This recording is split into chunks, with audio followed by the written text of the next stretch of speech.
Yo, what up guys? You know, everyone right now is doing their 2016 end of the year video. I wanted to do my own because I want to look back in like 10 years and be like, damn Kevin, this is what you're going through. So I think that's one of the beauties about vlogging. It snaps like a certain point in your life and you can see what you're actually going through. Anyways, so I broke it down, my top biggest 5 L's this year and my biggest wins this year. When I was going through my Instagram, YouTube, and all that sort of stuff, I was just thinking about like what sort of things I wanted to talk about. So here are the biggest things that happened for me this year. So we'll start off with the L's. My biggest L this year was actually my grandma passing away. That really happened near the beginning of the year and really kind of set the tone for me. It really sucked because my grandma's always been there my whole life. I'm just releasing the recent vlogs right now, but you know, she had a huge part of my life and she raised me. When she passed away, I just felt like a piece of my childhood died with her. I still remember carrying her casket out. It was one of the hardest things emotionally I've had to deal with recently. You know, everybody has that point where they're gonna lose their parents, they're gonna lose their grandparents, right?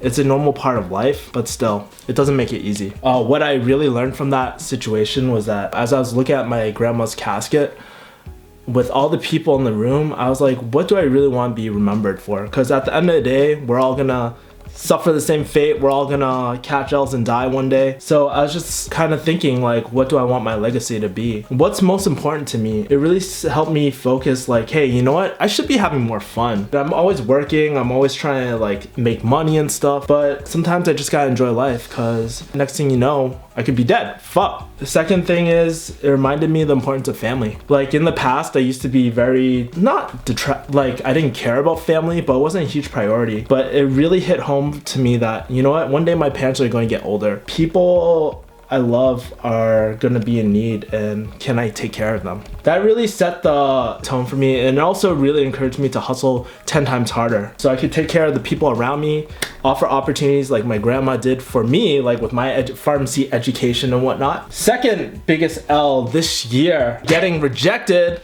from pharmacy supervisor, not once, not twice, but 3 times. And it made me really think about my pharmacy career. I think part of it has to do with me being so vocal on YouTube and stuff. It was an opportunity for me to think about what I want to do in the future. Third biggest L, I was diagnosed with high blood pressure or pre-hypertension. When I went to the doctor's office, they said I had hypertension and I feel like a lot of it had to do with the stress I deal with at work and the carbs I was eating. But that really was an opportunity to assess on like everything I wanted and made me take my fitness goals a lot more seriously. I'm pretty much the same weight as last year, but I'm definitely leaning out a lot more on keto diet. Being hit with high blood pressure really sucked because I just thought about my life being shortened. Like that movie Scarface, never get high on your own supply. I don't want to be taking medications. Next one, this is probably the one that you guys all want to hear. I dated a really crazy girl this year. She did everything from create like fake accounts and harassing me to harassing my friends and my friends' friends. It really shocked me, man. I think that experience, it shocked me because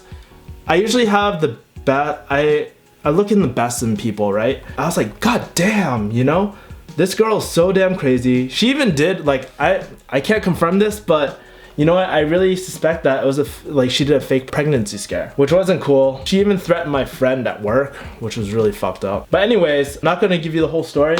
I think a lot of time the people we date or the people that we associate ourselves with is often a reflection of ourselves. If she was crazy, I fucking failed to set boundaries, keep her away from me and stuff like that, but I didn't do that because I was too concerned about, oh, I don't want to hurt her feelings and bullshit like that. But at the end of the day, that person ended up hurting the people I care about most around me, made me feel frustrated about haters and stuff. But I think it was also a good opportunity to realize that I just need to sometimes like, it really taught me how to filter out people's criticism or like mutter bullshit. You'll read shit on like your YouTube comments and it sucks. Joe puts it in a really good way. Sometimes it's just like, hey, you know what? If a homeless person yells something at you, do you pay attention to them? No, you fucking ignore it.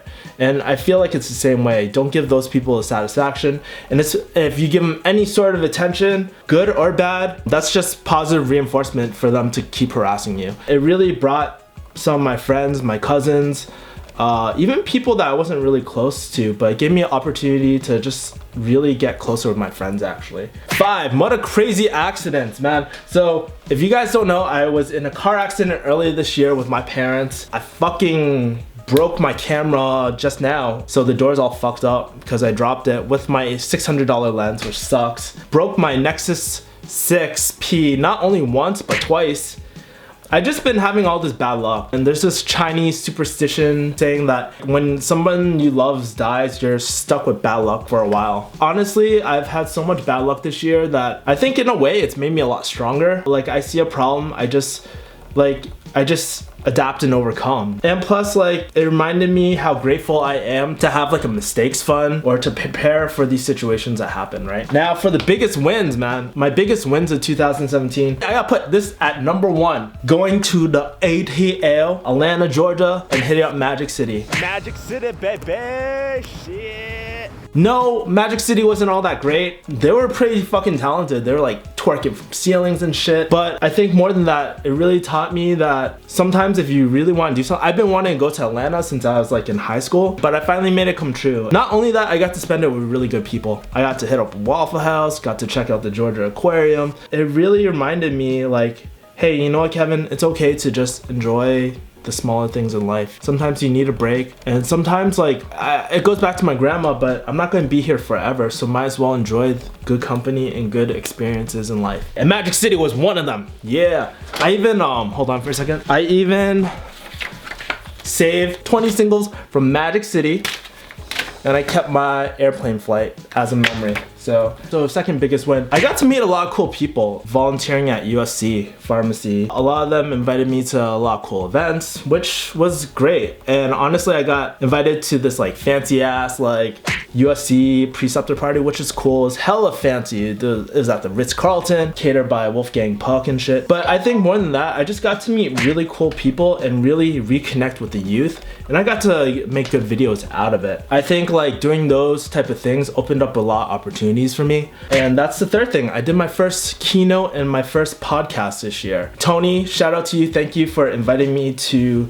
that Pharmacy Future podcast. I got to talk a lot about what I did this year, all my wins, L's, all that sort of stuff. But I also got to speak at Cal State Long Beach, which was really, really cool. You know, like a lot of time we see these YouTube people like Gary Vee and stuff, and they do keynotes and whatnot. I got to sort of do my own and practice, and it's sort of opened up new opportunities for me to speak at other schools. No, I have not done any keynotes this year, but hopefully I will do some next year as well. You know, I only did one this year near the end of the year. I got my first check on YouTube, which was dope, because for the longest time I wasn't monetizing or doing any of that. It just made everything a lot more real, and it wasn't a lot of money. I think it was like 200 bucks for like this whole year, which fucking kind of sucks, but it was just very fulfilling. I got to do something, and when you have that check in your hand, or when you see that, more as like a statement, but when you see that statement in your hand, everything becomes so real, you know?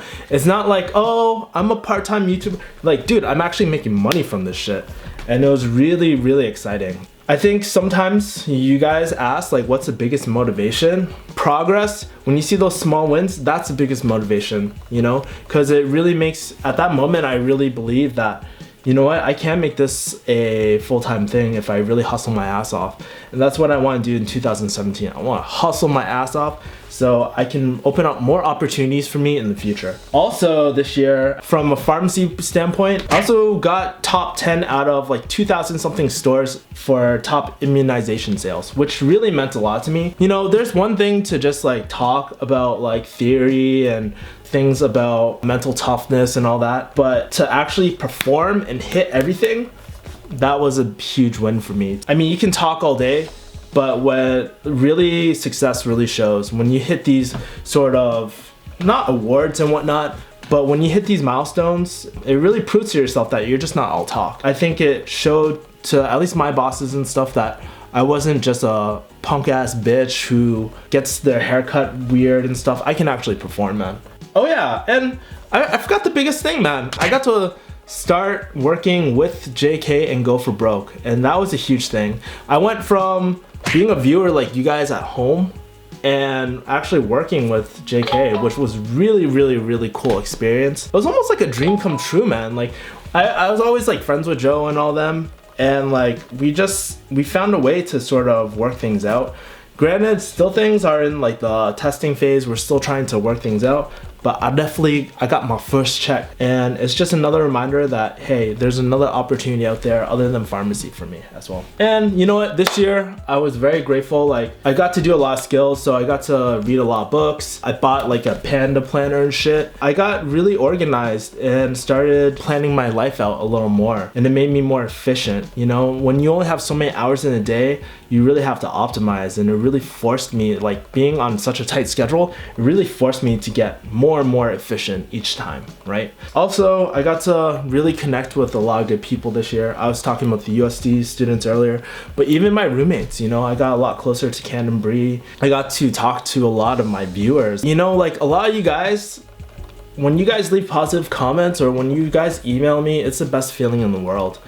And I don't think words can really describe how I feel when I see that sort of stuff. It's encouragement, it's small wins, but it's motivating. It makes me want to work 10 times harder to help you guys out, you know? I got to meet a lot of the younger pharmacy interns and really reconnect with them. When you guys invite me out to these events, it really makes me feel like I'm giving back to the community again. And, you know, I think that's the biggest thing with pharmacy sometimes. Like, a lot of time, we just feel undervalued, our patients treat us like shit, and when you guys like reach out to us wanting help and stuff, like I'm always down to help other people, man. But anyways, that was a summary of my 2017. I hope you guys liked it. This is probably gonna be a longer video, but you know, whatever. I'm actually, if you guys don't know, I'm actually live streaming right behind here. Raul is like, shout me out, mother ass. Thank you guys for watching. By the way, if you see any of my fucking videos, make sure to share it to your friends if you think it'll help them. Don't share it, don't spam them and shit. But if you think it's gonna be helpful for them, please share it. Please turn on your notifications too, cause people have been getting unsubscribed and mother bullshit like that.